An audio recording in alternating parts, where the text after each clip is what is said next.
But there's three towering prophetic figures that the younger generation needs to know more about.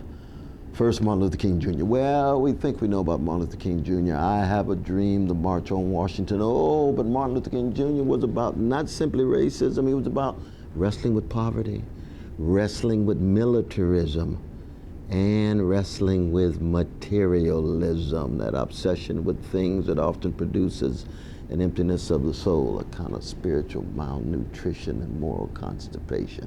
But there's Rabbi Abraham Joshua Heschel, who Martin Luther King considered not just friend, but even a kind of mentor.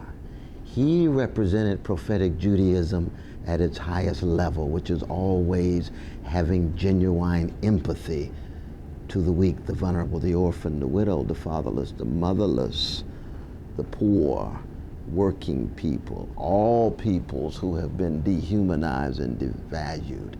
Rabbi Abraham Joshua Heschel, professor of theology at Jewish Theological Seminary for many, many decades, who marched with Martin Luther King Jr., who kept track of the humanity of Jews in the Soviet Union, and he also kept track of Palestinians and Arabs in the Middle East in the name of prophetic Judaism. We need to know more about this grand figure.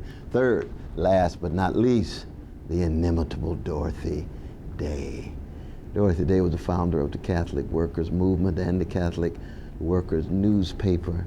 She in many ways prefigures Pope Francis. Pope Francis has a deep interest in ensuring that the legacy of Dorothy Day remains visible and manifest. Why? Because she had such a genuine love for poor people. All three prophetic figures, love warriors, moral titans, and critical thinkers.